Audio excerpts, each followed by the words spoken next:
Hola, 1, 2, 3, 4.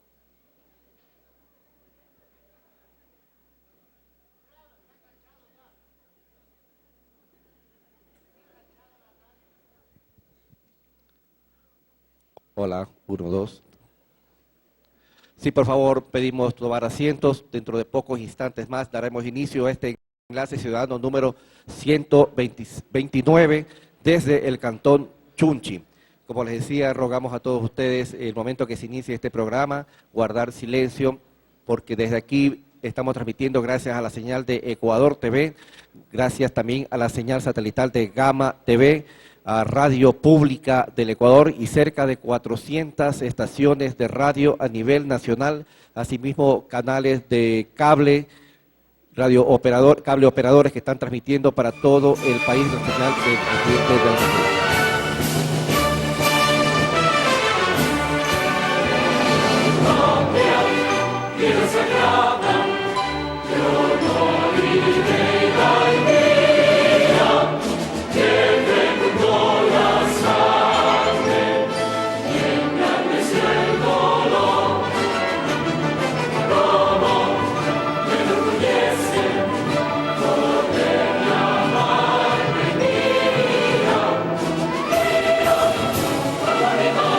Nos ponemos de pie, por favor.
Resuena ya las voces del estirpe, cantemos a la patria bella y grande. Diálogo con el presidente. Viva y majestuosa como el Ande, fecunda cual la selva tropical. Porque el derecho a la comunicación está consagrado constitucionalmente. Todo ciudadano debe acudir libremente a las fuentes de información. Por eso, es responsabilidad del gobierno y su presidente rendir cuentas a la ciudadanía sobre su gestión. Levantemos con fe la bandera, divisa de honor, que es la sangre de nuestra frontera, Ecuador.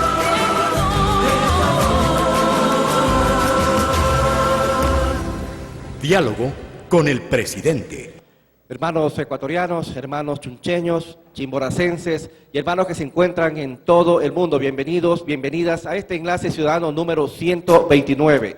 Hoy estamos en un paraje mágico de la serranía que ha sido denominado el Sillón Andino, por el paisaje que brinda las nubes en este corredor de las montañas que es muy apreciado por todos y un precioso espectáculo, especialmente a la hora del atardecer.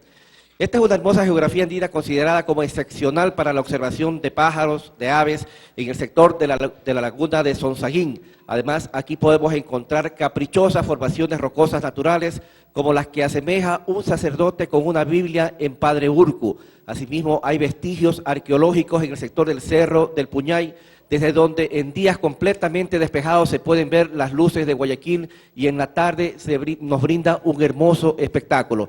Bienvenidos a este Enlace Ciudadano número 129. Hoy estará con nosotros David Avecillas, presidente del Gobierno Estudiantil del Colegio Nacional 4 de Julio del Cantón Chunchi. Estamos siendo transmitidos a nivel nacional e internacional gracias a la señal satelital de Ecuador TV, de Gama TV, asimismo la radio pública del Ecuador y cerca de 400 estaciones de radio que están llevando la voz de nuestro presidente de la República a todo el Ecuador. Muchas gracias por su presencia, señor presidente, muy buenos días, los chuncheños y el país lo escucha. Gracias, Arturo. Buenos días, Chunchi, un gran abrazo, bienvenida, bienvenido. Este escenario está repleto.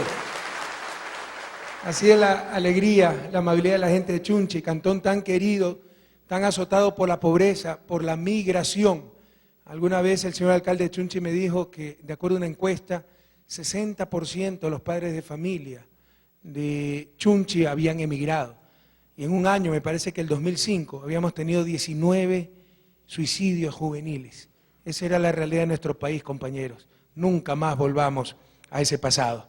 Un inmenso abrazo desde aquí de Chunchi a todos los ecuatorianos y ecuatorianos dentro y fuera de la patria.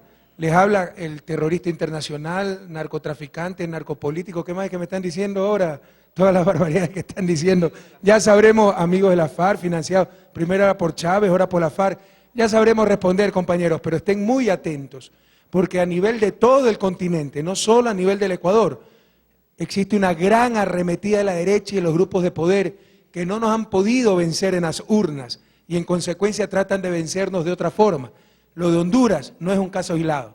Un gobierno de facto tan burdo, tan grosero, no pudiera mantenerse si no tuviera ayuda externa. Y tiene ayuda externa de poderosos grupos de los Estados Unidos y las oligarquías latinoamericanas. Eso no es un hecho aislado. Están haciendo una campaña sistemática para tratar de desestabilizar a todos los gobiernos que quieran cambiar algo en este país. Por eso también ahora el comunicado de los medios de prensa, que basta de violencia, o sea, los violentos somos nosotros, ellos no son los violentos cuando inventan historias, cuando insultan, cuando calumnian. Entonces, muy atentos, que los mismos que asesinaron a Alfaro, si no lean el libro, los asesinos de Alfaro, los mismos que hace un siglo asesinaron a Alfaro, quieren ahora asesinar nuestra revolución ciudadana. Pero no se preocupen, si los perros ladran, es señal de que vamos avanzando y por el camino correcto, compatriotas. Bien, estamos en esta mañana, como siempre, en nuestro deber sagrado de informar a la ciudadanía sobre lo que hemos hecho para cumplir el mandato que nos dieran en las urnas en noviembre del 2006. El sábado 11 de julio, el sábado anterior, estuvimos en el mercado Iñaquito, al norte de la ciudad de Quito, dando nuestro enlace ciudadano número 128, donde participó Sonia Carbo, presidenta de la Asociación de Pequeños Comerciantes del Centro Comercial La Carolina. Domingo 12 de julio, bueno, tuvimos aquí sí actividades personales, de repente hay que descansar, ver la familia, ¿verdad? Lunes 13 de julio, desde las 8 de la mañana tuvimos actividades de despacho, a las 11 de la mañana tuvimos la ceremonia de relevo de guardia presidencial, con invitados especiales a esta ceremonia, Colegio Nacional Técnico Agropecuario Luz de América de Santo Domingo Los Áchilas y su representante Maricelo Saeta, Colegio Particular Alemán de Santo Domingo Los Áchilas y su representante Carlos Samaniego. Supongo que los representantes son los abanderados del rector, ¿no sabes? Los abanderados, ¿verdad?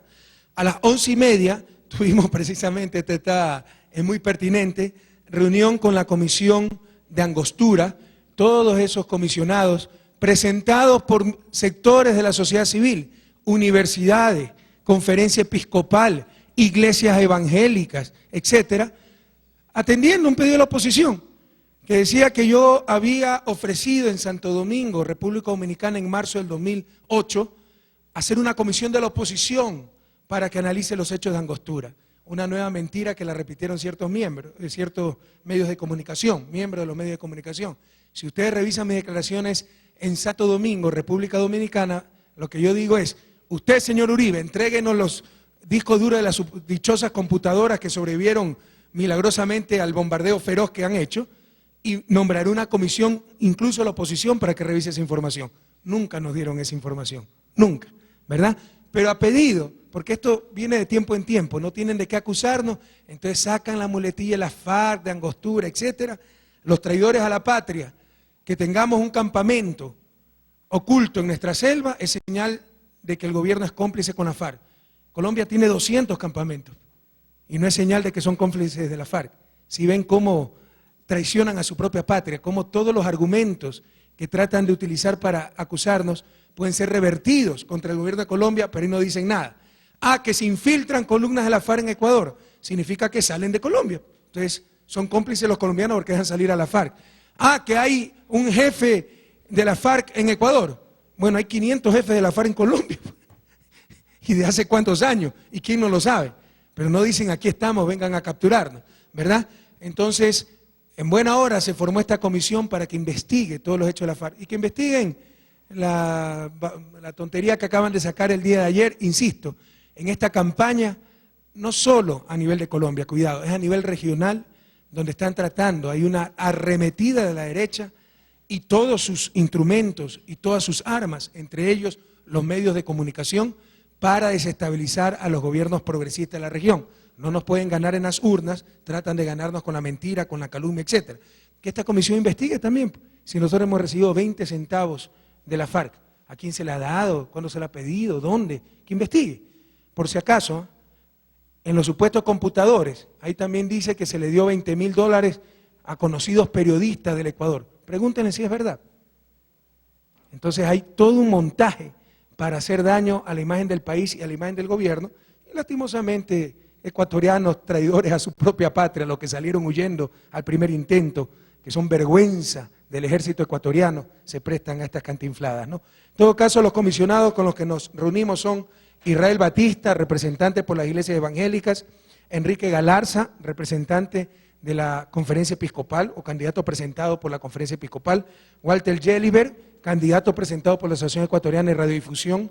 Carlos Moncayo fue el único que nosotros designamos directamente, es un ex general del ejército, porque se requería una persona con conocimientos de defensa para que analice el caso Angostura, y Francisco Huerta Montalvo, propuesto por las universidades del país. Primera vez que me reúno con esta comisión para darles todo el apoyo financiero, información, etcétera. Dijeron que querían reunirse conmigo en buena hora, y ahora les pido no solo que investiguen el 1 de marzo del 2008, sino que investiguen si el gobierno ecuatoriano, si Alianza País alguna vez ha recibido 20 centavos de cualquier grupo extranjero, no solo de la FARC. Acuérdense lo que dijeron en campaña, que Chávez nos financiaba, después el narcotráfico, ahora la FARC, ya no saben qué decir, compañeros. Ya depende de ustedes a quién le crean, a los mismos de siempre o a la gente que se juega la vida por sacar adelante el país. En buena hora que esté esta comisión, para que investigue todo lo que tiene que investigar y de una vez por todas le diga la verdad al país, si es que nosotros conocíamos que había ese campamento en Angostura, si es que alguna vez hemos tenido algún contacto con la FARC, en lo personal yo ni siquiera conozco a alguien de la FARC, si es que alguna vez el gobierno ecuatoriano o el candidato Rafael Correa ha recibido 20 centavos de la FARC o de quien sea fuera del país, que investiguen todo eso. En buena hora que esté conformada esta comisión, y reiteramos todo el apoyo para esta comisión, financiero, logístico, disponibilidad de tiempo, entrevistas, lo que deseen. A la 1 de la tarde tuvimos una reunión para revisar la agenda internacional de Bolivia. Ustedes saben que esta semana viajé a Bolivia y se requiere siempre preparar esos viajes. A las 4 de la tarde tuvimos reunión con ministros, coordinadores y secretarios técnicos, como tenemos cada 15 días. Esto es lo que se llama el gabinete estratégico. No nos reunimos con todo el gabinete ministerial, sino con los 7 ministros coordinadores. Recuerden que hemos dividido el Poder Ejecutivo en 7 sectores, con 7 secretarios técnicos. Es un modelo que está dando muy buenos resultados. Algunos no lo entienden, ¿no? Es el deseo de tirar lodo con ventilador y lo que dicen es más burocracia, más ministros. Estos 7 ministros coordinadores son ministros sin cartera, no tienen presupuesto. No es que construyen carreteras, no es que dan crédito, no. Tan solo coordinan, hacen control de gestión y se encargan del seguimiento de proyectos multisectoriales. Y ha dado un gran resultado, porque antes había mucha duplicidad en la función pública. Agricultura quería hacer forestación, ambiente quería hacer forestación, se peleaban entre ellos y nadie hacía nada.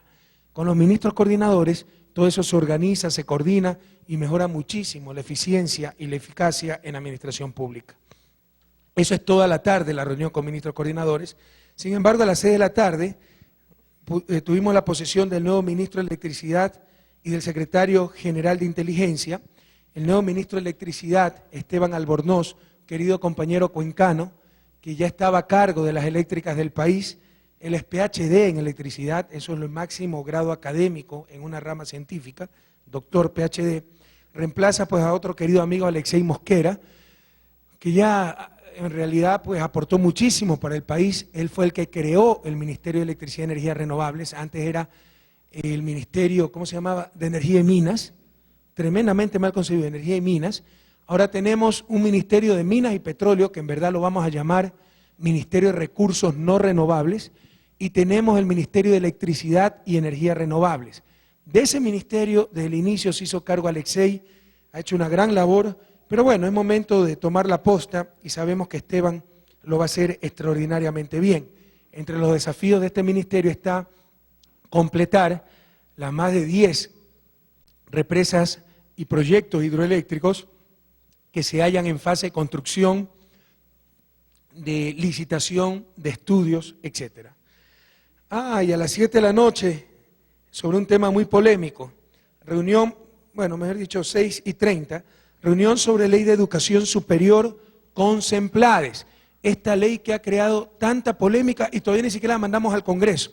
Se los advertí, compañeros, y yo estoy aquí para jugarme al puesto. Si ustedes quieren que me vaya, mañana mismo me voy. O sea, yo aquí estoy, no por ocupar un sillón, por calentar un puesto, por tener condecoraciones, por salir en los periódicos, aquí estoy para cambiar este país, un país tremendamente injusto, un país que fue saqueado por los mismos de siempre.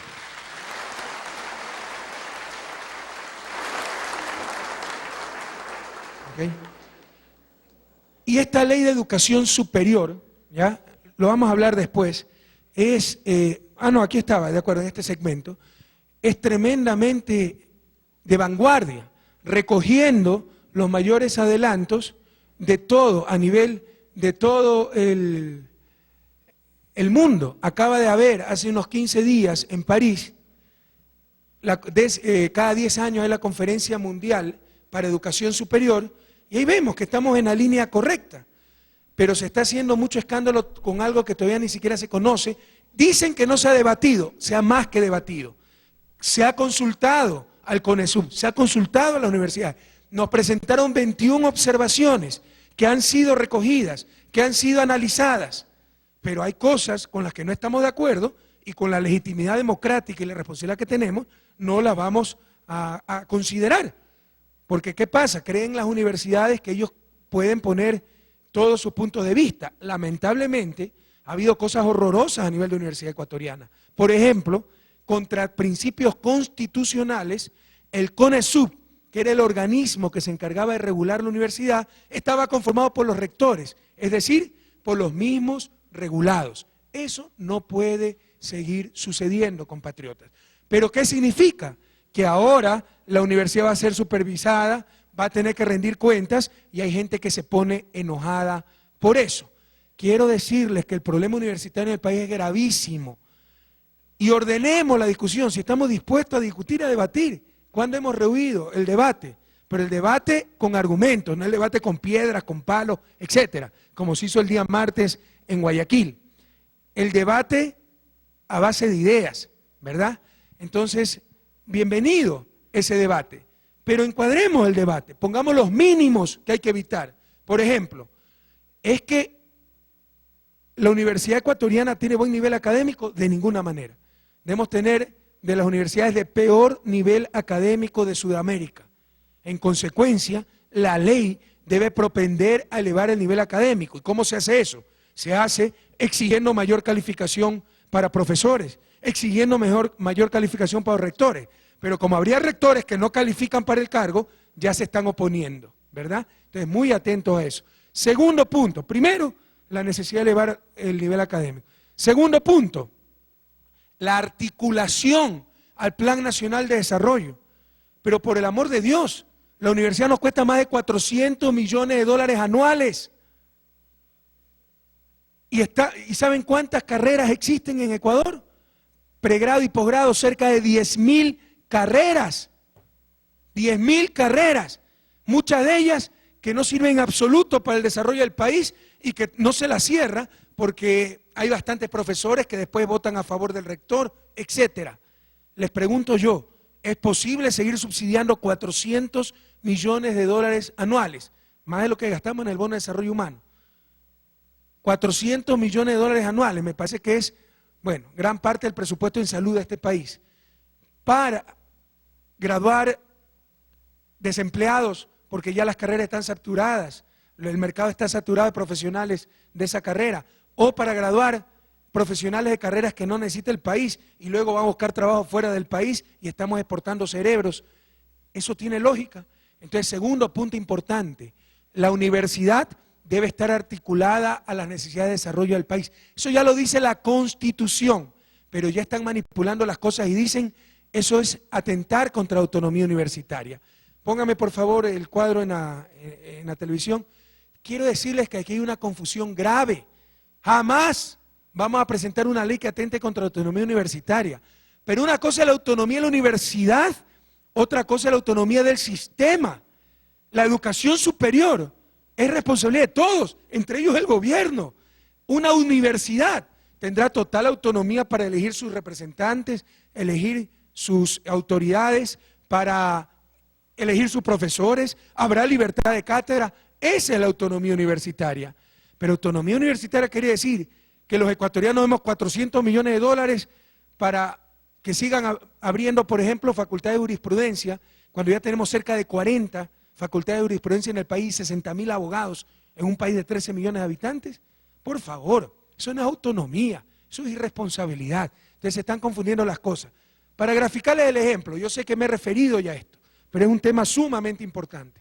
¿Quién puede dudar que las Cortes de Justicia deben ser autónomas? ¿Quién puede dudar de eso?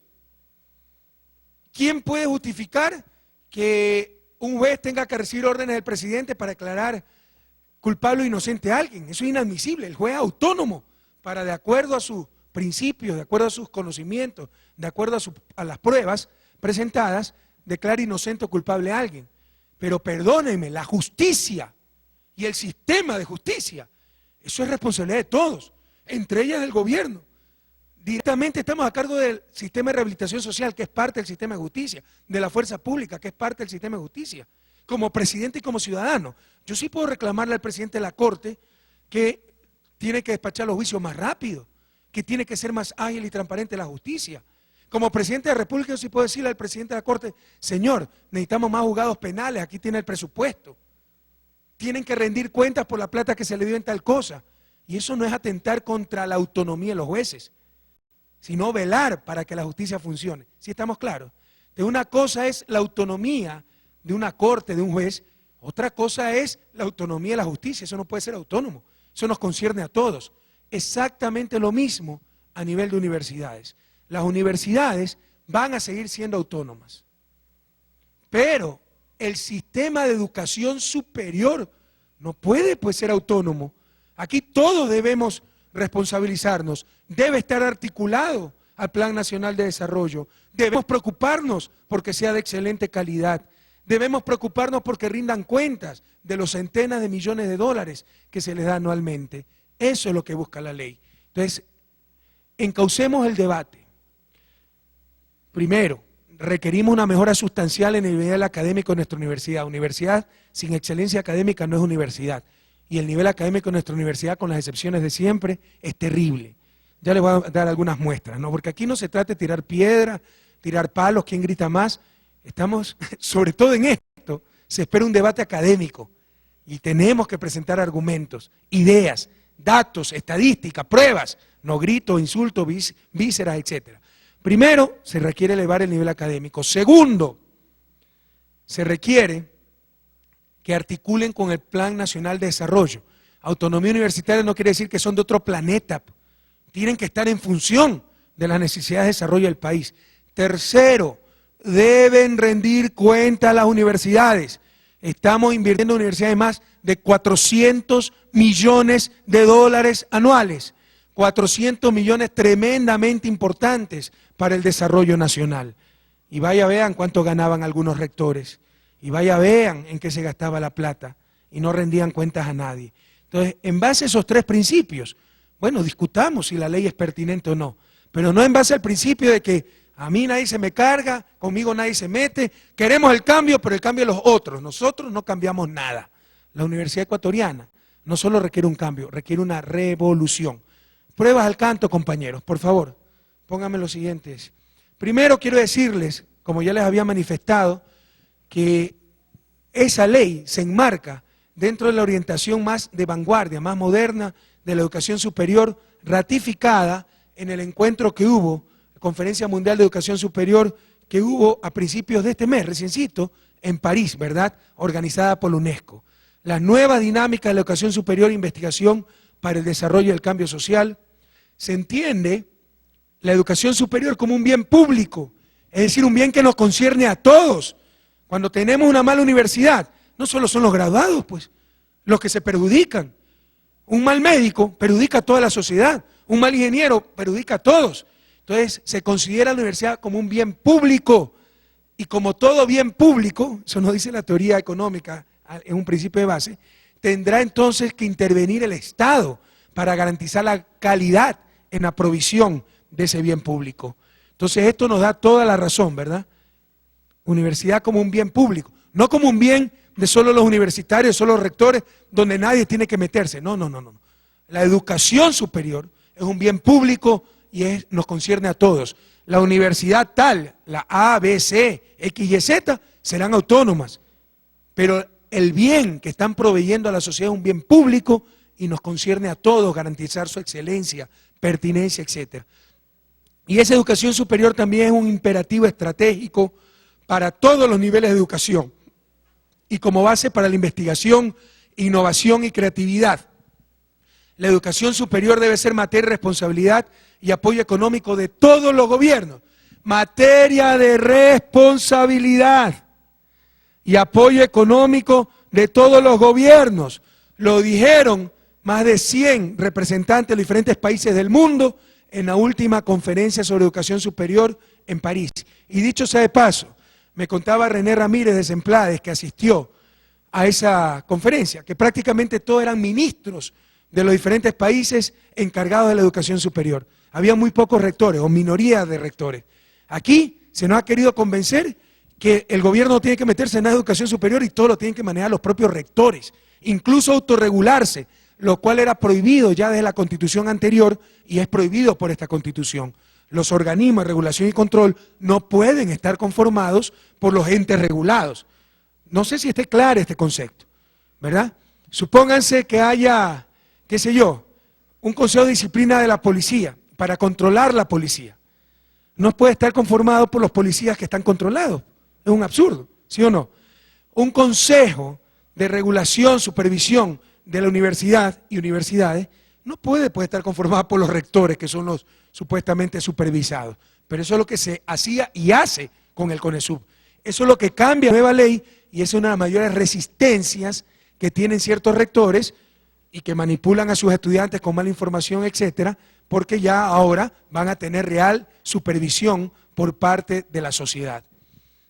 Como se enfatiza en la Declaración Universal de Derechos Humanos, la educación superior debe ser accesible de manera igualitaria a todos en base al mérito.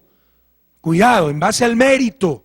No es que cualquiera puede ir a universidad, pero por supuesto, alguien que tiene los méritos para ir a universidad, independientemente de su condición socioeconómica, el Estado debe garantizar que siga a la universidad. Esto ya está también consagrado en la nueva Constitución de la República. Esto se acaba de hacer hace menos de un mes en París, por parte de todos los países, o la gran mayoría de países del mundo, que hablaron de educación superior. Y la ley que estamos presentando se enmarca perfectamente en estas ideas, en estas visiones de educación superior, no en visiones arcaicas, donde se ha querido manejar la educación superior como patrimonio de ciertos rectores, profesores universitarios y que nadie más se meta. No, la educación superior es un bien público, todos debemos estar pendientes de esa educación superior, empezando por el gobierno nacional. Sigamos. Aquí, para que vean la falacia de algunos argumentos. Yo por Constitución, mañana mismo puedo crear la Secretaría de Educación Superior. Se está metiendo contra la autonomía de las universidades. Eso es tan absurdo como decir que el Ministerio de Gobierno, encargado de coordinar con el Legislativo, se está metiendo en autonomía del Poder Legislativo. O como decir que el ministro de Justicia se está metiendo con la autonomía de la Corte Nacional o del sistema de justicia. Son absurdos. Les insisto, una corte es autónoma, el Congreso es autónomo, pero a todos nos conciernen las leyes que hace el Congreso y debemos preocuparnos por eso. A todos nos concierne un sistema de justicia que marche adecuada, transparentemente, y por eso se necesitan estos órganos del Poder Ejecutivo para coordinar. Vamos a hacer el Ministerio de Trabajo y Seguridad Social. El IES seguirá siendo autónomo, pero la seguridad social es responsabilidad de todos, ¿sí o no? Entonces ese ministerio buscará universalizar la seguridad social, apoyando la labor del IES. El IES seguirá siendo autónomo, pero la seguridad social es algo que nos concierne a todos. Entonces, una de las barbaridades que se está diciendo, le insisto, yo mañana por ley, por constitución, tengo todo el derecho de crear la Secretaría de Educación Superior. Pero ¿qué están diciendo ya los rectores y el CONESUB? Se está atentando con este organismo contra la autonomía universitaria. ¡Qué barbaridad! Lo que queremos es que haya desde el Ejecutivo una institución que permanentemente se preocupe de vigilar cómo marcha la educación superior ecuatoriana, hacer políticas de educación superior, políticas de largo plazo, son fundamentales. Pero ¿saben qué? Ecuador es de los pocos países, si no el único de América del Sur, que no tiene esa institucionalidad. Miren, Argentina tiene la Secretaría de Políticas Universitarias, Brasil, Secretaría de Educación Superior, Chile, División de Educación Superior del Ministerio de Educación, Colombia, Viceministerio de Educación Superior, España, Secretaría de Estado de Universidades e Investigación, México, Secretaría de Educación Pública, Subsecretaría de Educación Superior, Venezuela, Ministerio de Educación Superior. Es que a alguien en estos países se le ha ocurrido que el gobierno está interfiriendo en la autonomía universitaria porque tiene estas instituciones para velar por la educación superior. Sí me están siguiendo, ¿no? Fíjense la falacia, fíjense las mentiras que se manejan.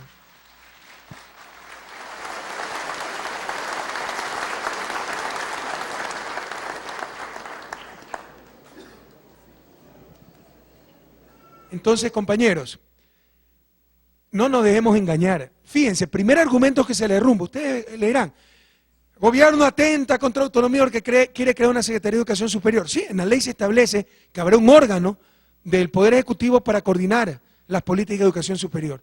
Y eso nos da perfectamente atribuciones a la Constitución de la República. ¿Y a quién se le puede ocurrir que eso es atentar contra la autonomía universitaria? Sino todos estos países. Pero vean, pónganme en pantalla, toditos estos países estarían atentando contra la autonomía universitaria. ¿Y a quién se le ha ocurrido eso? Dicho sea de paso, como les voy a demostrar, Argentina, Brasil, Chile, México, son de los países que tienen el mejor sistema universitario en América Latina, que es de los peores del mundo, pero dentro de lo mal que estamos a nivel mundial, estos países son los que están menos mal a nivel regional, ¿verdad? Y a nadie en esos países se le ha ocurrido decir que se está atentando contra la autonomía universitaria. Una falacia más que se derrumba. No se olviden, porque seguirán repitiendo esta falacia. Sigamos. Aquí está el ranking de universidades. Y aquí yo sí creo en la globalización, compañeros. Yo soy un gran crítico de la globalización, entendida como un gran mercado global donde no hay ciudadanos sino consumidores, competencia, sálvese quien pueda, movilidad de capitales, mercancías y seres humanos. De esa globalización soy enemigo. Pero para compararnos a nivel de excelencia, sobre todo en cuanto a universidades, donde los modelos casi son igualitos, en Estados Unidos, en Rusia, en Europa, y de hace 800 años, bueno, con los avances tecnológicos, etcétera, pero la universidad sigue siendo en esencia la misma, ¿verdad? Núcleo de conocimiento, discusión, etcétera. Ahí sí creo en la globalización, ahí sí tenemos que compararnos a nivel mundial, y veamos cómo estamos a nivel mundial, para que no se hable bla, hablemos con datos, con estadística, con argumentos, como lo exige la academia. Cuando los universitarios salen a tirar palos y piedras reclamando por la autonomía universitaria, nos están dando la razón, que se necesita urgentemente un cambio en la universidad, porque así no se debate en academia, compañeros. En academia se debate con ideas, con argumentos, con estadística. Y veamos, aquí está el ranking de las universidades, normalmente la lideran las universidades, esto es solo para América, ¿no? Normalmente la lideran las universidades norteamericanas, Harvard, Stanford. Por si acaso, Stanford es del sistema público californiano, también Berkeley. Sistema California, que es público, es del mejor del mundo, de los mejores del mundo, si no el mejor del mundo. MIT, Massachusetts Institute of Technology, California Tech, Columbia, todas estas son norteamericanas. La primera universidad, ¿ya?, latinoamericana es la Universidad de Sao Paulo. Aquí me han puesto dos rankings, Sandrita. ¿Cuál es el ranking? ¿59 o 77? ¿Perdona? Pero no entiendo. Aquí dice 59-77 Universidad de Sao Paulo. Todas las universidades del ranking 59 al 77 están como que en el mismo ranking. Ah, están Entonces, empates. Exacto, entonces lo Ya. que hicieron es ordenarlas alfabéticamente. Ok, Sao Paulo está empatada con otras casi 20 universidades desde el puesto 59-77. La primera universidad latinoamericana a nivel regional está en el puesto 59. A nivel mundial está en el puesto 101. Latinoamericana, imagínense. La primera universidad latinoamericana que aparece en el ranking no está ni en las 100 primeras.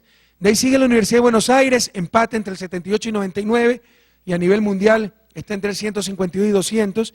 Y la Universidad Autónoma de México, que está empate entre el 78 y el 99, estamos hablando de empate con unas 21 universidades, y a nivel mundial está entre 152 y 200. Fíjense cómo ya tenemos un problema con la Universidad Latinoamericana, pero vamos a ver la Universidad Ecuatoriana. Yo conozco de esto, soy profesor universitario, sin temor a equivocarme, les puedo decir que es de más bajo nivel en Sudamérica. Veamos ahora un ranking de 6.000 universidades a nivel mundial. La primera universidad ecuatoriana entre 6.000 universidades a nivel mundial es la Escuela Superior Politécnica del Litoral. Las politécnicas normalmente son las mejores universidades. Yo hablo claro, resienta quien se resienta, ¿verdad? Las mejores universidades del Ecuador son las politécnicas. Recién, casi en el puesto 2000 a nivel mundial, aparece la primera universidad ecuatoriana, que es la Escuela Superior Politécnica del Litoral. ¿Ustedes creen que esto es normal, compañeros? Casi en el puesto 2000. ¿Se imaginan eso? La primera universidad ecuatoriana. ¿Queremos continuar así? ¿Continuamos en estas condiciones? Nunca vamos a salir de su desarrollo. Necesitamos una universidad de excelencia, de extraordinaria calidad académica para poder salir de su desarrollo, compañeros. Así, nunca vamos a salir de su desarrollo. Desordenemos el debate, no es con palo o con piedra. ¿Qué han hecho durante tantos años, durante tantas décadas? Los que hoy se rasgan las vestiduras, diciendo que el gobierno quiere atentar contra la autonomía universitaria. Créanme que es lo último que queremos. Yo soy universitario, soy un convencido de la necesidad de autonomía universitaria. Lo último que queremos. Pero sí me parece realmente una desfachatez que aquellos que han dominado la Universidad Ecuatoriana durante décadas la han postrado a esta mediocridad académica. Ahora que un gobierno responsable quiere mejorar las cosas con una buena ley, con exigencia, con excelencia, se quieran oponer por todos los medios, tergiversen las cosas, confundan a la gente, movilicen a sus estudiantes. El día martes, primero la próxima semana hay elecciones en la Universidad de Guayaquil. Entonces también fue bastante política la movilización, que dicho sea de paso no tuvo mucha acogida, no fue muy nutrida. Pero también les tomaron lista a los estudiantes. Así se manejan las cosas. En un partido político se hacen así las cosas. Tomando de lista a los estudiantes para ver si habían ido a la protesta contra el gobierno. Y creen que a nosotros nos van a intimidar o amedrentar de esa forma. Compañeros, yo soy académico. Cuando veo estudiantes que para rechazar la ley de universidades, en lugar de organizar seminarios, buscar contradictores, esgrimir ideas, van a la brava a tratar de romper cercos policiales, tirar palos y piedras.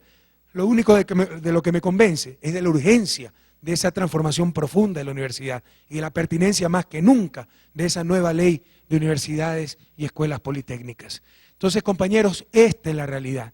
Entre 6.000 universidades a nivel mundial, la primera universidad ecuatoriana está casi en el puesto 2.000. 2.000 a nivel mundial. ¿Se imaginan? Nosotros hemos tenido grandes logros a nivel deportivo. Tenemos el mejor marchista, prácticamente de todos los tiempos, campeón olímpico. Hemos tenido grandes pintores, grandes escritores, como el recientemente fallecido Jorge Enrique Adún. Hemos tenido grandes colegios. A nivel de colegios hay colegios que tienen ranking a nivel mundial, muy bien situado ese ranking.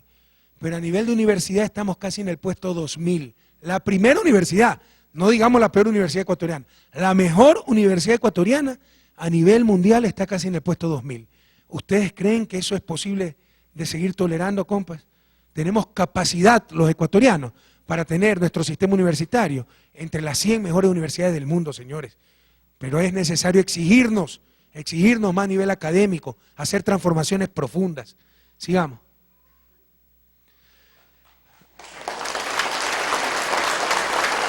¿Dónde están los problemas verdaderos? Que hay rectores que se han acostumbrado a ser dueños del sistema universitario y sus universidades. Si una de las cosas a las que más se resisten los rectores es la alternabilidad. El presidente de la República debe tener alternabilidad, solo una reelección inmediata. Siempre se habla de la alternabilidad democrática, pero sepan ustedes que hay rectores que han estado hasta 20 años en su cargo, en universidades particulares y hasta 18 años en universidades públicas. Solo 6 rectores, póngame esto en pantalla, suman 108 años en funciones.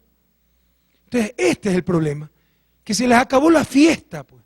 Se les acabó ser gerentes propietarios de sus universidades. Discutamos esto. Señores estudiantes, no se den manipular, confíen en el presidente que es un académico, confíen en su gobierno. De nada le va a servir esos títulos si no mejoran la calidad académica, van a ser estafados. De nada servirán los títulos si tenemos decenas de miles de profesionales en la misma carrera en los mercados y el sistema y el espacio para laboral ya está saturado. Confíen en su gobierno. Necesitamos excelencia académica, planificación, rendición de cuentas. ¿Y dónde está el problema? ¿Por qué no se hablan de estas cosas? De rectores que no han sido rectores de sus universidades, han sido gerentes propietarios, rectores vitalicios. Y si quieren ser eso, pongan una empresa, pero universidad es algo totalmente distinto, señores. La universidad es un templo del saber.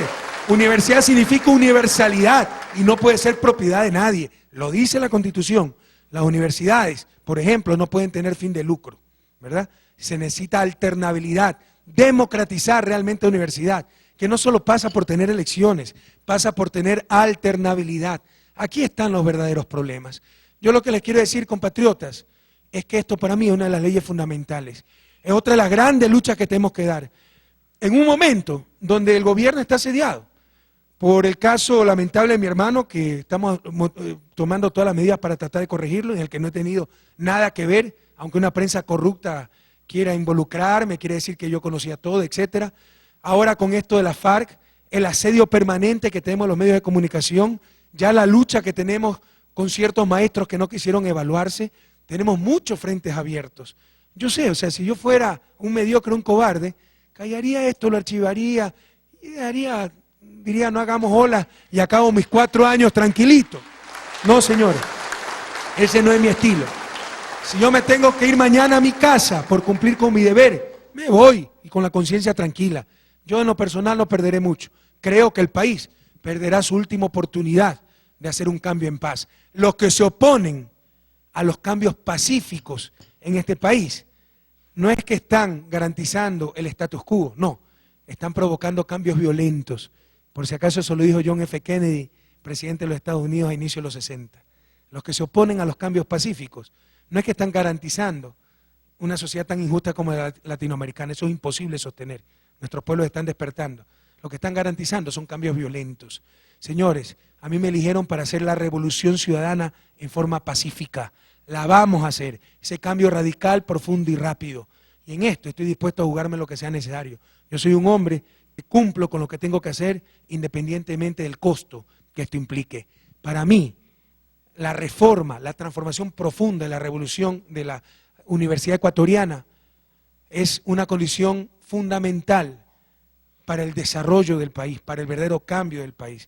Así que por esta ley, así salgan a las calles manipulados ciertos estudiantes, así tengamos que pelear en varios frentes, por esta ley nos vamos a jugar todo nuestro capital político, compañeros.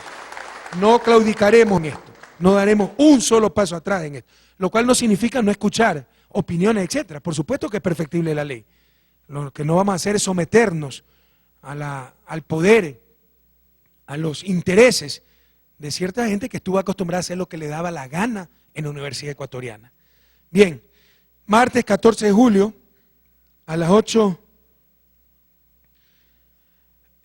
martes 14 de julio a las 8 de la mañana, traslado aéreo hacia Guayaquil. Recuerden que todos los martes vamos a Guayaquil. a las 9:30, tuvimos reunión de trabajo para presentar el plan del Instituto Ecuatoriano de Propiedad Intelectual. Este instituto es tremendamente importante.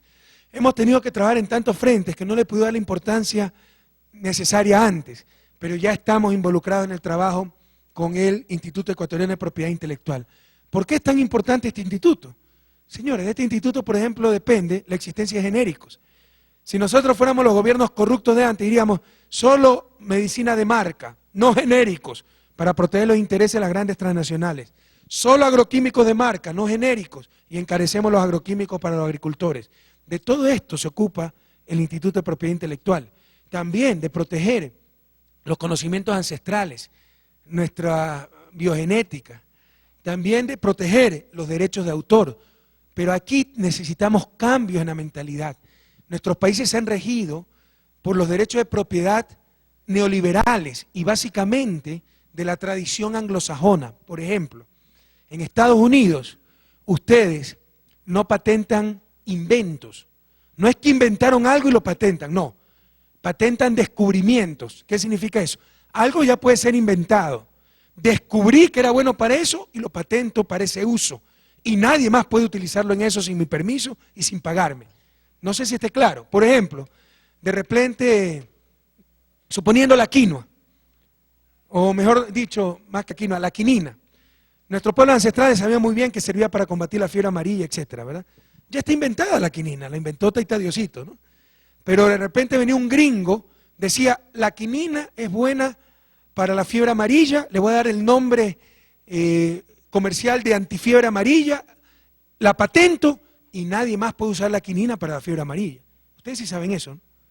Entonces, esas barbaridades es lo que nos querían imponer con los tratados de libre comercio, por ejemplo.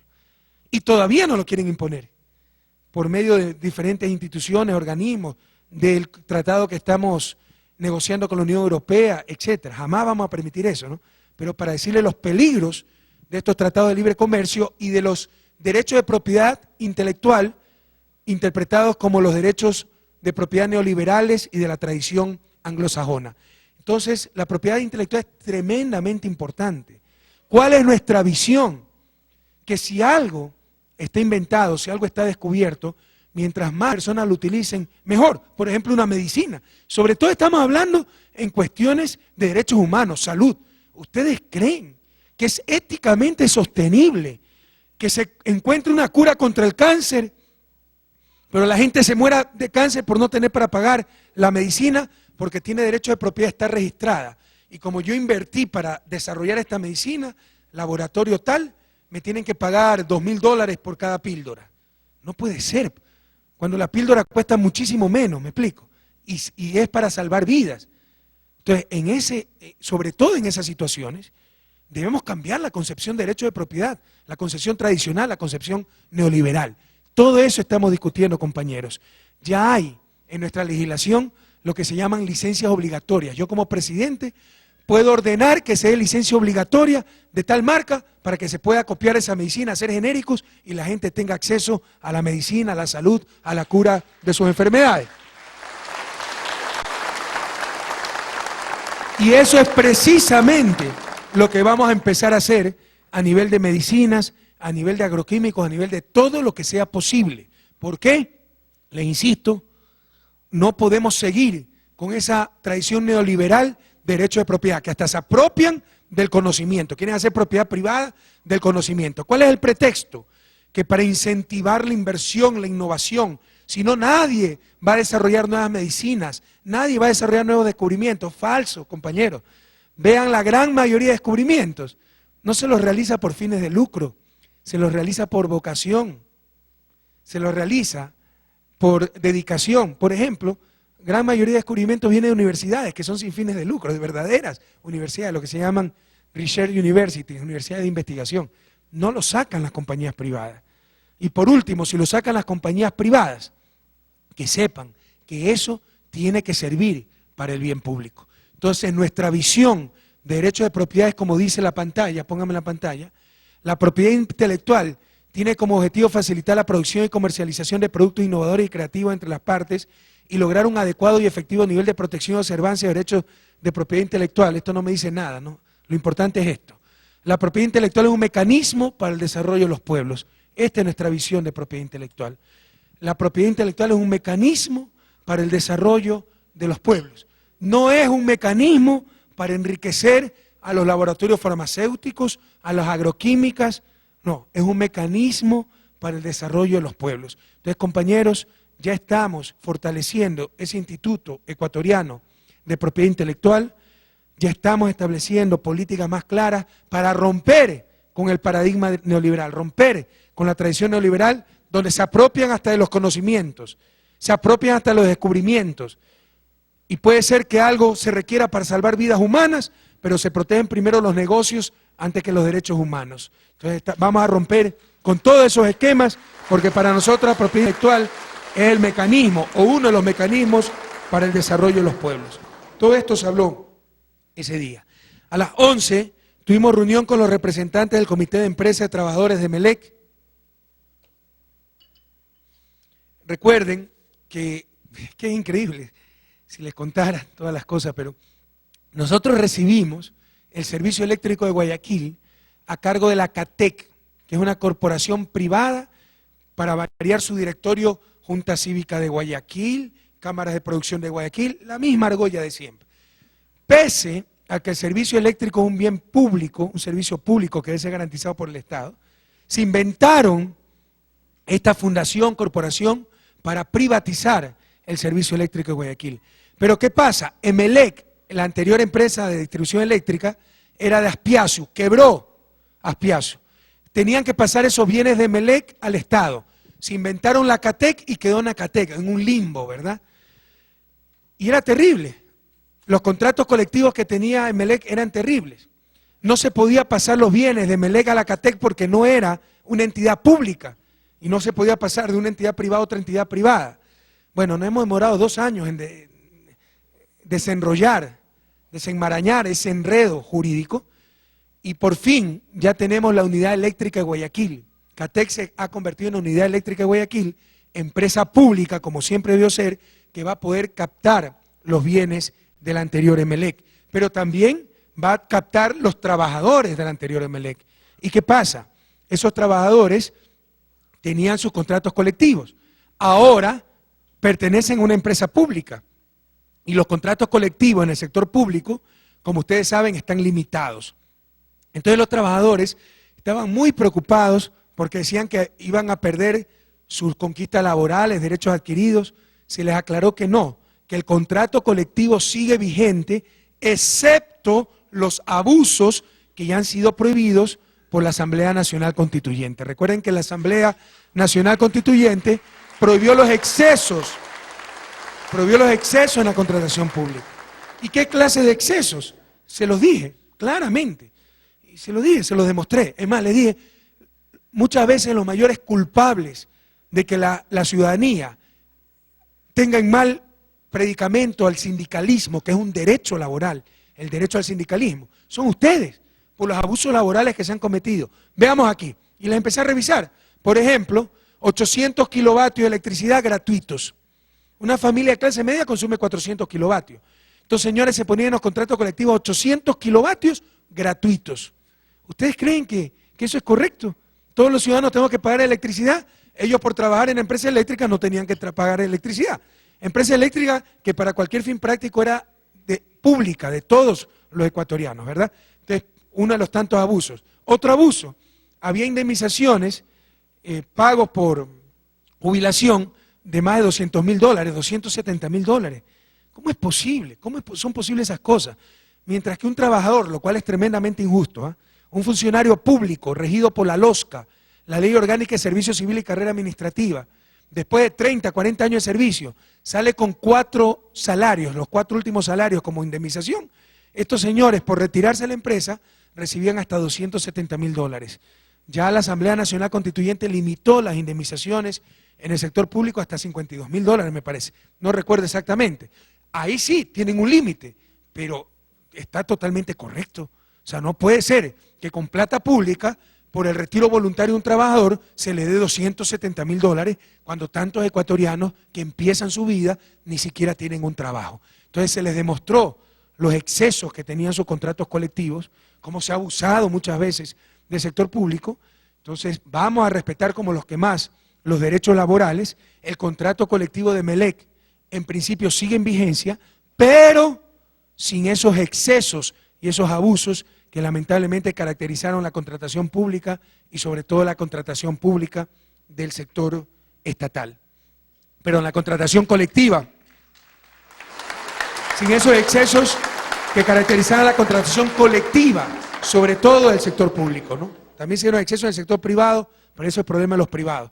Pero el sector público somos todos, no podemos saquear la plata de los ecuatorianos de la forma que se hizo en ciertos contratos colectivos, como Petroecuador, donde por renuncia, retiro voluntario, se tenía que pagar al trabajador más de $600.000 en algunos casos. Eso era una barbaridad. Bien, todo eso se habló muy claro, ¿no? Y se lo ratifico, compañeros de Melec. El contrato colectivo sigue vigente, pero sin los excesos que tenía, porque ahora ya todos ustedes pertenecen a una entidad pública, la Unidad Eléctrica de Guayaquil, y en consecuencia los contratos colectivos del sector público están limitados de acuerdo al mandato 8, me parece que es el mandato 8 de la Asamblea Nacional Constituyente. A las 11:30 tuvimos reunión sobre la situación de los aeropuertos, básicamente el aeropuerto de Manta. Ahí ya nos estamos preparando. Ustedes saben que ya el día de ayer fue el último vuelo de la FOL, la Fuerza de Tarea de los norteamericanos, porque de acuerdo a nuestra nueva constitución, en nuestro país no pueden compatriotas haber bases extranjeras, ¿verdad? Que se vayan nomás a otro lado si los quieren recibir. Pero ¿qué pasa? Ese aeropuerto tiene costos de operación, ¿ok? Que alcanzan aproximadamente 154.000, casi $155.000 mensuales. Se los puede rentabilizar, esto puede ser autofinanciado, pero en un inicio habrá que desembolsar directamente del gobierno central. Hay que comprar motobombas, ¿no?, de incendios, porque todo eso lo proveía la FOL. Estamos en capacidad de hacerlo, entonces ya estamos tomando todas las medidas para que el aeropuerto siga con todas las seguridades, para que no baje en grado, en calificación, y empezar ya, como habíamos dicho, a Manabí, al Ecuador, a buscar ese socio estratégico, ya lo hemos estado buscando, para convertir el aeropuerto de Manta en un aeropuerto internacional, en lo que se llama un hub, ¿verdad? Un aeropuerto de enganche. En estos momentos, los vuelos de toda la cuenca asiática del Pacífico van a Santiago de Chile, al sur del continente, a San Francisco, y de ahí viajan a Buenos Aires, a Brasilia, cuando lo lógico sería llegar a la mitad de América, que es Ecuador, y de ahí coger el enganche, ¿verdad? Las conexiones. Entonces, estamos buscando ese socio estratégico. Está interesada Singapore Airlines, que es una de las más grandes del mundo. La idea también es que ese socio estratégico, además de invertir, además de operar, utilice ese aeropuerto como base. Con una de estas grandes aerolíneas ya se rentabiliza el aeropuerto. Entonces, hemos avanzado conversaciones, pero todavía no hemos podido concretar nada, pero seguimos trabajando en este sentido. En todo caso, el próximo martes estaré en Ciudad Alfaro todo el día en Manabí, trabajando pues sobre el aeropuerto, puerto de Manta, vía Manta-Manaos, la propia Ciudad Alfaro, todo el trabajo que se está haciendo de patrimonio arqueológico, en el cerro de, se me fue el nombre, el cerro donde están las ruinas, cerca del Cerro Montecristi, ya voy a recordar. Bien, entonces vamos a hacer cómo van las carreteras, básicamente vamos a traer un día en Manabí para ver cómo va la acción del gobierno en esa provincia tan querida. Es con ese el cerro, ya me voy a acordar. Bien, a las 2:30, pues en Guayaquil, una muy grata visita, me fueron a dar su saludo y ofrecer el campeonato de la primera etapa, pues el glorioso y sin par Emelec, ¿verdad? Ahí estuvo, sí, perdón, Jaboncillo. Este año se pasó y del pueblo ecuatoriano es el cuadro sensación, sin estrellas ni vedetes, siempre luchando con fe, así gana los partidos el equipo de Melec, Ordeñana, Mina y Romanelli. Oye, pero esa canción ¿de qué época es? Gato. No se pongan bravos, pero quedamos campeones de la primera etapa. A ver, siempre reconozco que es lo único que no estoy con la grande mayoría. En todo caso, ya nos acordamos el nombre, con ese era por el sí, Jaboncillo, Cerro de Jaboncillo. Hay unas ruinas con un gran potencial, algunos dicen que pueden ser ruinas más importantes que el propio Machu Picchu. Entonces eso estaba utilizado como cantera, se estaba deteriorando totalmente, ya lo tomó a cargo el Ministerio de Patrimonio Natural y Cultural. Bueno, le decía que a las 2:30 nos visitó Emelec, fueron Nassim Neme, presidente de la Comisión de Fútbol, Elías Guatet, presidente del club, Gabriel Perrone, director técnico, Fabián Cancelavich, asistente técnico, Gustavo Pauluc, preparador físico, fue Marcelo Elizaga, José Luis Quiñones, José Aguirre, Mariano Mina, David Quirós, Fabio Ramos, Franco Mendoza, Luis Guillermo Rivera, Jason Zambrano, Marcos Caicedo, Facundo Coria. Bueno, y pasamos un rato muy agradable conversando porque, a ver, ya, a un pequeño paréntesis deportivo, ¿no? Pero la campaña de Emelec fue extraordinaria. Acuérdense que hasta la 5ª fecha estábamos últimos, ¿se acuerdan? De los 12 primeros puntos perdimos 11, solo ganamos 1, el empate con Barcelona en el Capol. Perdimos contra la Capirita en el Capol, al inicio del campeonato. Perdimos contra Técnico Universitario en Ambato. Perdimos contra Nacional en Quito. Empatamos contra Barcelona en el Capol. Hasta la 5ª fecha estábamos últimos con 1 punto. Y de ahí quedar campeones. Realmente es una extraordinaria campaña. Felicitaciones a todos los directivos de Emelec, al profesor Perrone, a los jugadores que son los que en la cancha logran los puntos y hacen los goles. Ya toda esa hinchada azul, ¿no? Que es una hinchada muy fiel, la hinchada más fiel del país.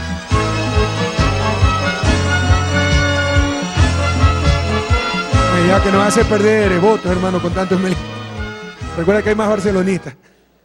Bueno, a la 1:30 fuimos a una actividad tremendamente agradable.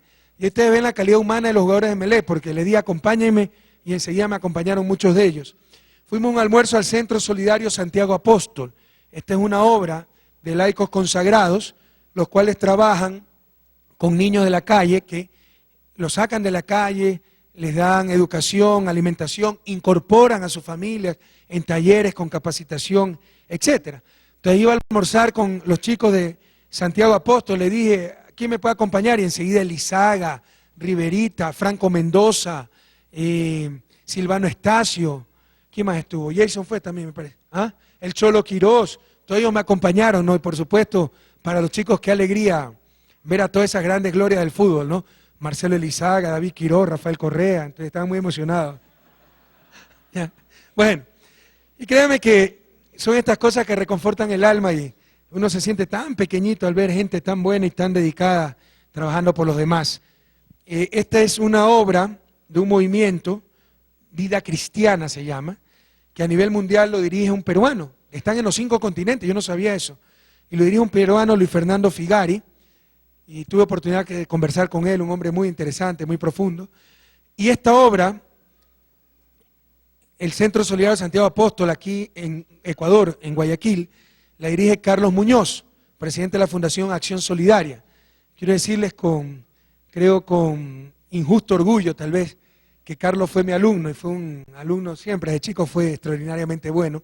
Ahora él es un laico consagrado, significa que sin ser religioso, sin ser curita, sin ser sacerdote, bueno, hace ciertos votos, ¿no? Y consagra su vida al servicio de los demás. Bueno, pasamos realmente momentos muy agradables, ahí nos mostraron todas las instalaciones, nos llenaron de regalos, después almorzamos con los chicos, comimos riquísimo encocado de pescado, ¿no?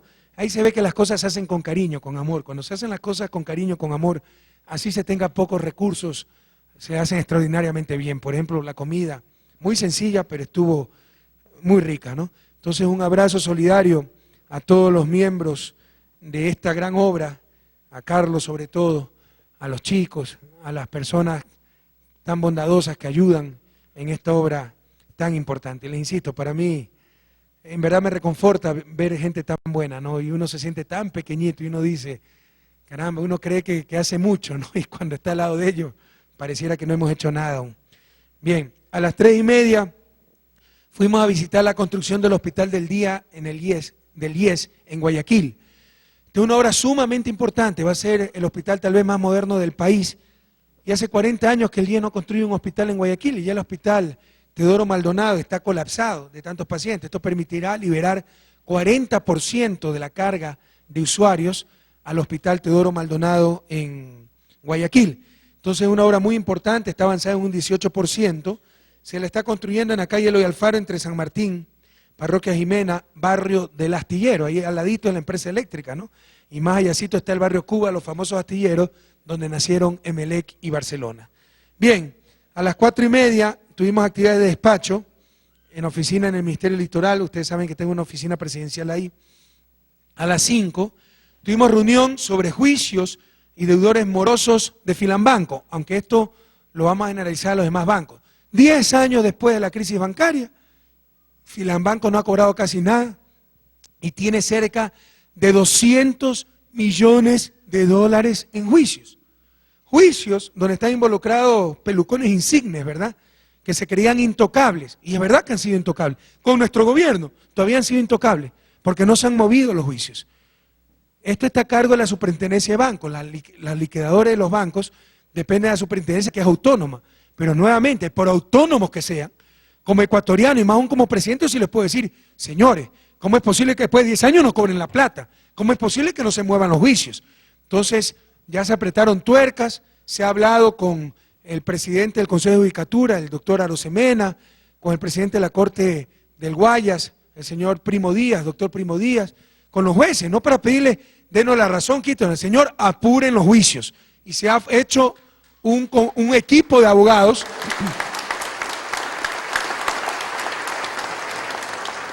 para que empujen los juicios y para que pronto entonces tengamos sentencia. Si es sentencia a favor, tendrán que pagar cerca de 200 millones de dólares. Y verán que cuando ocurra esto y cuando no puedan pagar, se los declare insolvente y salgan ese poco de pelucones en el periódico, dirán, ahí está Correa, dividiendo a los ecuatorianos, echando cortinas de humo para que se olviden de todos los escándalos del gobierno. Ahí está entonces, como siempre, la politiquería. Va a tratar de darle la vuelta a las cosas, ¿no? Pero estos son juicios que se llevan desde hace años de deudores a Filambanco. En consecuencia, deudores a los ecuatorianos, porque Filambanco de hace 8 años está en manos del Estado ecuatoriano, es decir, de todos los ecuatorianos. Pero esto es parte de la impunidad que se ha vivido en el país. Pelucones que han estado acostumbrados siempre a burlarse del país, a no pagar sus deudas. Hay algunos que deben 8 o 10 millones de dólares, no se imaginan los nombres que hay ahí, ¿verdad? Y han estado acostumbrados a comprar jueces, a comprar liquidadores para que no muevan los juicios. Esto se acabó, vamos a mover esos juicios, ojalá pronto tengamos sentencia, tendrán que pagar y si no pagan serán declarados insolventes y publicados sus nombres en los periódicos, como pasa con cualquier ecuatoriano que no paga una deuda. Pero aquí la justicia en nuestro gobierno ya es de todos, compañeros. La justicia es para todos, no solo para los de poncho, para los de cuello blanco también. Pero verán que dirán que estamos echando cortinas de humo, dividiendo a los ecuatorianos, persecución política, venganza, las mismas tonterías de siempre, cuando se quiere eludir responsabilidades. 6 de la tarde continuamos con actividad de despacho, 6:30 tuvimos audiencia con asambleístas y a las 7:30 regresamos vía aérea a Quito. Miércoles 15 de julio, cuarto entrevista en Radiovisión con don Diego Oquendo. A ver, ¿cuál es mi visión de Diego Oquendo? Bueno, yo creo que como le sucede a gran parte de los periodistas de nuestro país, sobre todo esos que tienen algo de trascendencia, se consideran referentes morales, superiores, éticos y morales al resto de ciudadanos, ¿no?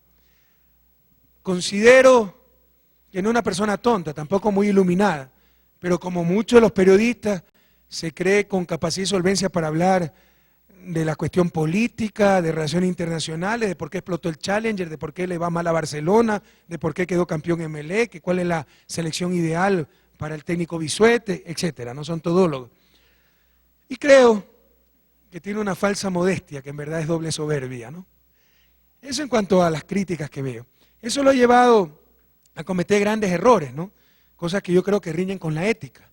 Antes de las elecciones del 26 de abril, la posición de Diego Oquendo fue terrible.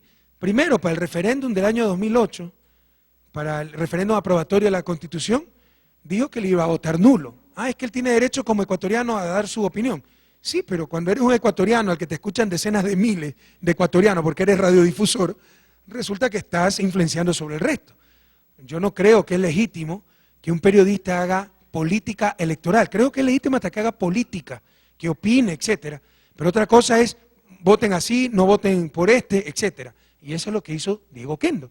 Y yo creo que eso está reñido con la ética periodística. Podemos discutirlo, al final estoy equivocado. Pero yo creo que si se quiere decir voten nulo, me tengo que lanzar de candidato y ser político, no ser periodista, no disfrazarme de periodista, ¿verdad?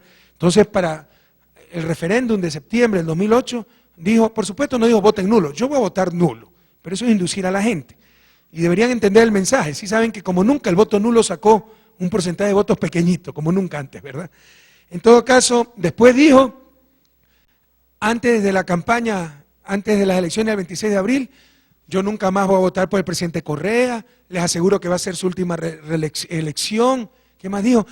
Me pasó criticando toda la campaña, diciendo, calumniando, que yo utilizaba, que tenía ventaja y que utilizaba recursos públicos para la campaña. Es decir, él quería seguramente que en vez de viajar en el avión presidencial, viajar en Flota Ecuador, pues, ¿no? Pregúntenle ustedes a Lula da Silva si en su reelección no viajaba en el avión presidencial, a Bush, a Álvaro Uribe, etcétera. O sea, uno sigue siendo jefe de Estado y necesita cierta seguridad, pero es absolutamente falso que hemos utilizado recursos públicos para campaña electoral, pero él lo dijo y lo repitió varias veces y engañó a la gente. Dio a entender que íbamos a ganar, como efectivamente ganamos, por ser gobierno. Les pregunto yo, ¿cuándo un gobierno ha triunfado en una elección? Peor después de 2 años de ejercicio, y peor teniendo toda la prensa en contra. ¿Cuándo ha triunfado? Si eso fuera cierto, si estar en el poder fuera una ventaja, los gobiernos siempre hubieran ganado las elecciones legislativas que había a mitad de periodo, ¿verdad? Y en verdad perdían todas. Por eso se eliminó de la Constitución esas elecciones de medio periodo, porque hacían fracasar totalmente al gobierno, creaban una inestabilidad terrible, porque perdía totalmente la mayoría en el Congreso. ¿O es que ya nos olvidamos de aquello? Pero como por fin hay un gobierno con credibilidad, un gobierno popular, ahora sí estar en el gobierno es una ventaja. Antes era una desventaja. Antes, acuérdense, ningún candidato quería identificarse con el gobierno, ¿verdad? Porque eran gobiernos impopulares. Antes era una desventaja. Ahora, como somos gobiernos populares, nos quieren hacer creer que es una ventaja. En realidad yo pienso que es una desventaja ser candidato a estar en el gobierno. Acuérdense las últimas elecciones, todos contra Correa, ¿verdad? Los 7 candidatos contra Correa, todos los medios de comunicación contra Correa, tratando de crear escándalos por todos lados, que narcopolítica, que robar celulares ya no es delito, que la inseguridad. ¿Se acuerdan o no se acuerdan? Nada de eso hubiéramos tenido que aguantar si no estábamos en el poder. No solo eso, hubiera podido hacer campaña mucho más a mi gusto, que es recorrer los barrios, campaña puerta a puerta, que como presidente es mucho más difícil de hacer. Pero Diego Oquendo repitió a diestra y siniestra que íbamos a ganar, porque ya sabía que íbamos a ganar, por utilizar recursos públicos, que los demás estaban en desventaja, y porque es una ventaja estar en el gobierno. Antes era una desventaja estar en el gobierno. La ventaja es ser un gobierno popular y con la credibilidad del pueblo ecuatoriano, compañero. Dicho esto, donde yo creo que don Diego Oquendo estuvo totalmente equivocado, ¿por qué fui a Radiovisión? Primero, porque creemos en la libertad de expresión. Creemos que se ha equivocado, ha tenido excesos, ha tenido cosas reñidas con la ética, pero creemos en la libertad de expresión. Segundo, porque aparte de lo que he dicho, creo que es un hombre honrado, creo que es un hombre bueno, buena fe. Se equivoca no por mala fe, se equivoca por la soberbia que todos tenemos en el corazón y que, le insisto, yo creo que don Diego Oquendo la esconde con una falsa modestia, ¿no? Siempre dice, el periodista debe ser ético, el periodista debe ser independiente, por no decir, yo soy ético, yo soy independiente, no se habla en tercera persona. Entonces esas son las falsas modestias que no me gustan mucho, pero bueno, nadie es perfecto, aunque los periodistas sí se creen perfectos, ¿no? En todo caso, tiene cosas muy buenas don Diego Oquendo, yo creo que es un hombre honesto, buena fe, tiene unas hijas preciosas, Michelle, que ya tiene unos 25 años, y Daniel, que estaba ahí, se reía Daniel, y cuando la veía se quería aguantar la risa, ¿no? Tiene unos 10, 12 añitos preciosas, ¿no?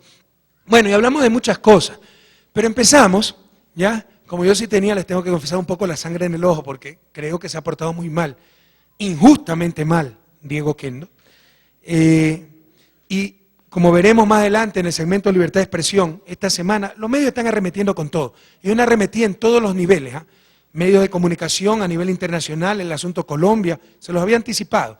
O sea, a la derecha le damos una paliza en las urnas, pasan una semana, se recomponen y vuelven al ataque. Y pareciera ser, y eso es lo que nuestra interpretación del caso de Honduras, que es una arremetida a nivel continental de estos poderes fácticos para desestabilizar a los gobiernos progresistas de la región, a los cuales no nos puede vencer en las urnas. Entonces esta semana se ha inspirado la prensa. Ya vamos a ver algunas cosas, ¿no? Por ejemplo, sacó el testimonio de un charlatán en primera página sin pedir el punto de vista contrapuesto como lo dicta la técnica, la ética periodística, diciendo que yo conocía los negocios de mi hermano, etc. Entonces, para hacerle ver lo mal que se comportaba la prensa, le llevé un caso que tenía Diego Oquendo de una ex trabajadora de él que lo demandó por no cumplir sus obligaciones con el IES ni sus obligaciones laborales. Y le dije, mire don Diego, ¿a usted le parecería que ético que si yo tuviera un periódico para hacer una semblanza de Diego Oquendo, le preguntara a esta señora, oye, el hombre se descompuso? Media hora pasó explicando que no era así, la siguiente media hora pasó pidiendo disculpas de por qué se había descompuesto, ¿verdad? En todo caso nos dio totalmente la razón, y se lo dije. Vea, qué bueno que usted puede defender su honor. El prestigio, el honor de un hombre es lo más valioso que se tiene. Tiene el derecho, a pesar que no ha hecho juicio de valor, tiene el derecho de defender su honor. Pero usted tiene el privilegio de tener estos micrófonos para defender su honor. Y los ciudadanos que todos los días somos víctimas de las calumnias de la prensa, ¿cómo defendemos nuestro honor? Exactamente lo que usted está rechazando es lo que hace la prensa todos los días. ¿Por qué usted no critica a sus colegas? Entonces ahí se la sacan como torero, ¿no? Yo respondo por Radiovisión, no por el resto. No, pero cuando es defenderse, ahí sí tienen espíritu de cuerpo, ¿no? Cuando es criticar al gobierno y decir que el gobierno está atentando contra la libertad de expresión, ahí sí se unen toditos. Para autocriticarse, ahí sí dicen, no, es problema del otro, eso no es problema mío. Para defenderse como clase, como sector de poder, ahí sí se unen. Para criticarse, no, ese es problema de él, no es mío, ¿verdad? Entonces, creo que me dio totalmente la razón, ¿verdad? Porque como hombre de bien que es don Diego, como hombre honesto, lo que más cuida es su honor, su prestigio. Y enseguida le voy a defender su honor, ese prestigio. No, esta señora no tiene razón, esto es así. Yo no sé quién la tiene o no la tiene, pero él tiene todo el derecho de defenderse. Pero la gran pregunta, ¿los ciudadanos comunes tenemos ese derecho? Frente a las mentiras cotidianas de la prensa, frente a la corrupción y la mediocridad de la prensa, que saca a cualquier hijo de vecino diciendo cualquier barbaridad. Y cree que porque cita las fuentes ya cumplió con su deber ético de periodista. No, señores, no se dejen engañar. La Constitución dice que tenemos derecho a información veraz y verificada. Es antiético, atenta contra la Constitución el que cojan a cualquiera y digan, a ver, yo entonces vi a Correa hacer tal cosa y lo publiquen. No, ellos tienen que verificar la información. Y si ustedes ven las referencias que ha sacado la prensa, saca a Nilo Córdoba expulsado del país en enero, saca a Freddy Bravo, candidato perdedor por el PRIAN y uno de los diputados expulsados en el 2007, saca a Fernando Valde, un tipo que fue expulsado de Alianza País, se fue a Sociedad Patriótica. Esas son las grandes referencias de la prensa. Y cree que está cumpliendo con su deber periodístico cuando cita la fuente. No se deje engañar. Eso es corrupción, eso es mediocridad, eso es antiética. Porque la Constitución dice que la información debe ser verificada. Como le dije a don Diego, yo sería un deshonesto si toma una enemiga suya, una enemiga de él, una enemiga de don Diego, para hacer una semblanza en un periódico sobre Diego Oquendo. Si más aún preguntar otra parte, etcétera. Eso es ser deshonesto. Entonces don Diego perdió los estribos, perdió la cabeza, se pasó argumentando 30 minutos y los siguientes 30 minutos pidiendo disculpas por la argumentación. Y eso habla muy bien de él. A mí me complació eso. Creo que habla muy bien de él. Porque los hombres de bien lo que más tenemos que hacer respetar es nuestro honor y nuestro prestigio. Pero, ¿y las víctimas cotidianas de la prensa que no tienen unos micrófonos para defenderse? ¿Dónde están? ¿Dónde está la autocrítica? ¿Dónde está la crítica de don Diego Oquendo a los medios que todos los días hace lo que él rechazó ese momento, ¿verdad? Entonces creo que quedó muy graficado la mediocridad y la falta de ética de cierta prensa y el doble estándar, ¿no?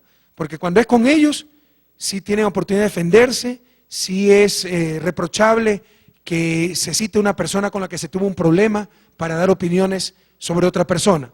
Pero cuando eso hacen los medios de comunicación, ahí sí es libertad de expresión y nadie puede reclamar nada. Bueno, hablamos de algunas otras cosas, aspecto económico, donde no me maneja muy bien la cuestión económica don Diego, entonces algunas preguntas medio contradictorias, el matiz humano, el problema con mi hermano, aspectos internacionales como la crisis en Honduras, situación en Colombia, ingreso al Ecuador al ALBA, etc. Bien, creo que este lunes se va a retransmitir, a reproducir la entrevista, entonces sería bueno que la escuchen porque creo que fue interesante.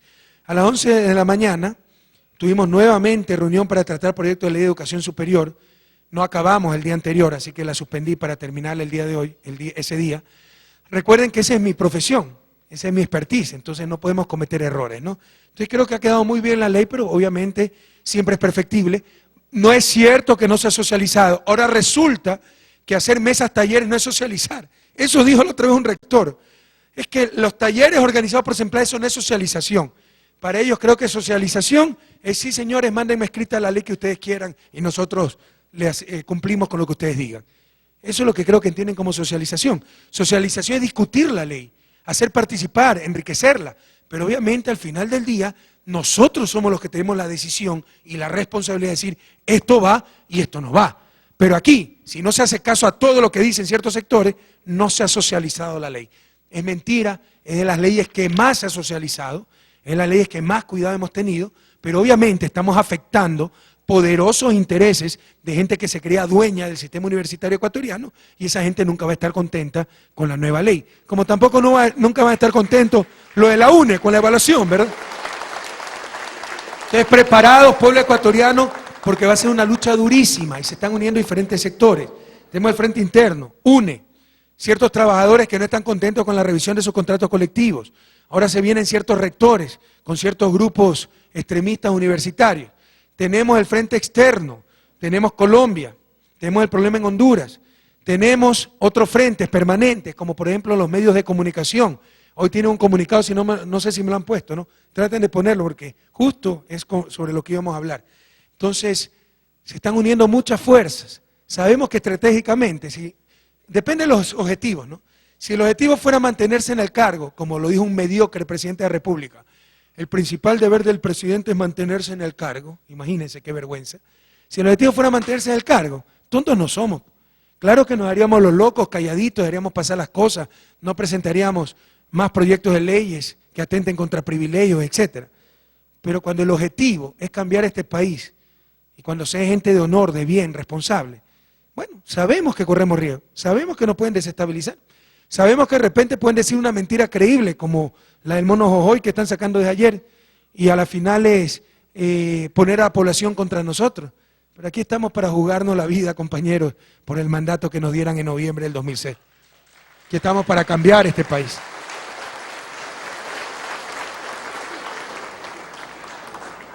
Dos y cuarto, ceremonia de suscripción y depósito del instrumento de ratificación del Tratado Constitutivo de UNASUR. Nuestro país, la Asamblea Legislativa, es el segundo país después de Bolivia en ratificar el Tratado de UNASUR. Para los tratados internacionales se necesita ratificación del Congreso, en nuestro país de la Asamblea Legislativa. Entonces ya se dio esa ratificación y somos el segundo país en ratificar esa gran esperanza que se llama UNASUR, Unión de Naciones del Sur. A la 1:30 pues tuve el almuerzo con el grupo saliente, la escolta presidencial, Granaderos de Tarqui, personal de la Unidad de Cultura. De repente pues almuerzo con los colaboradores más cercanos, los que día a día trabajan por el país, trabajan por la presidencia, y sobre todo con los soldados de Granaderos de Tarqui, que cada 2 años los cambian, ¿no? Ya los mandan a otros destacamentos, y hay gente pues que cuida la integridad del palacio, la integridad del presidente de la República, hace una labor muy sacrificada, nunca se los ha tomado en cuenta, ¿no? Para nosotros no es que solo se los toma en cuenta, son los más importantes, ellos son pueblo uniformado y pueblo muy sencillo uniformado. Entonces me dio un gran gusto y un gran honor poder almorzar con ellos. A las 4 de la tarde continuamos con actividades de despacho. A las 4:30 tuvimos reunión para seguir evaluando gobernaciones, estamos evaluando a los gobernadores y ahí vamos a hacer ciertos cambios. A las 6 tuvimos posesión del nuevo ministro de Agricultura, Ramón Espinel, PhD, es decir, el máximo grado académico en economía agrícola. Yo creo mucho en la preparación académica, no creo que es lo único. Puede ser un nerd que maneja muy bien la metafísica, pero quiebra hasta la tienda de la esquina, pues, ¿verdad? Entonces, si lo ponemos a vender Coca-Cola en el desierto, quiebra también. Por supuesto que se necesita conocimiento de la realidad, conocimientos prácticos. Pues la formación académica es muy importante también para tener una visión integral de las cosas. Ramón Espinel, querido amigo, profesor mío en la Universidad Católica, reemplaza a otro querido amigo, Walter Poveda, que ha hecho una gran labor en agricultura, que es un ministerio muy complejo, que encontramos destruido, totalmente destruido. Entonces le agradecemos en nombre del gobierno, en nombre del país, a ese querido amigo Walter Poveda, pero se imponían ciertos cambios en el Ministerio de Agricultura. En consecuencia, viene un nuevo equipo para dirigir el MAGAP. Ya no es solo Ministerio de Agricultura, sino Ministerio de Agricultura, Ganadería, Pesca y Acuacultura, MAGAP. Por eso es un ministerio más bien, ya no solo de agricultura, sino de recursos naturales no renovables. Hay que tener claros los conceptos para una buena institucionalidad. Encontramos un país donde no había conceptos, todo estaba mezclado, etc. Ahora hay claros los conceptos, ¿no? Minas y petróleo se va a llamar recursos naturales no renovables, porque las minas, el oro no se produce, se extrae. El petróleo no se produce, se extrae. El gas no se produce, se extrae. Por eso tampoco es solo de minas y petróleo, sino minas, petróleo, gas, recursos no renovables. Y el MAGAP va a ser un ministerio de recursos naturales renovables, agricultura, ganadería, acuacultura, pesca. Bien, a las 7:30 tuvimos traslado aéreo hacia Bolivia, donde íbamos a participar de la conmemoración por los 200 años del primer intento de independencia allá en La Paz, ¿verdad? Empezó el movimiento revolucionario en Sucre. Efectivamente, ya en Bolivia, donde llegamos a eso a las 12 de la noche, al aeropuerto del Alto, esos 4.000 metros de altura, hacía un frío. Bueno, jueves 16 de julio a las 7:30, tuvimos desayuno con Evo Morales, con Hugo Chávez, con Fernando Lugo, presidentes de Venezuela y Paraguay respectivamente, con el vicepresidente de Cuba, con el canciller Celso Amorín de Brasil, con la canciller Patricia Rodas de Honduras. También participó David Choquehuanca, canciller de Bolivia, y Álvaro García, vicepresidente de Bolivia. Luego del desayuno de trabajo, donde conversamos, pues normalmente muy frecuentemente estos desayunos informales son mucho más productivos que las reuniones formales, donde todo el mundo tiene que pedir permiso para hablar, anotarse y esas cosas, ¿verdad? Entonces hablaron de muchas cosas, entre ellas de la crisis de Honduras, de la arremetida de los grupos conservadores contra los gobiernos progresistas. Eso se está viendo a lo largo y ancho de la región. Pese al gobierno de Obama, que yo creo que es un buen hombre, pero hay grupos conservadores en Estados Unidos que incluso les estorba Obama. No les extrañe si algo pasa con Obama, porque hay sectores en Estados Unidos que no aceptan a Obama como presidente. Y Obama no puede controlar a toda la sociedad norteamericana. Entonces, mientras él tiene una política de apertura con América Latina, democrática, hay grupos, sectores económicos, sociales, políticos de Estados Unidos que financian a los golpistas en Honduras, que financian a grupos en nuestros países para desestabilizar, que respaldan a los gobiernos más retardatarios de la región para debilitar a su vez a los gobiernos progresistas, etcétera, ¿no? A las 10 de la mañana entonces tuvimos el desfile bolivariano de los pueblos. Nos olvidamos, ahí tengo un disco, tal vez el próximo sábado, para presentar el desfile. Qué bonito desfile. Ustedes sí saben, Bolivia con Evo Morales cambió su constitución. Uyachik Machicuna, Uyachik.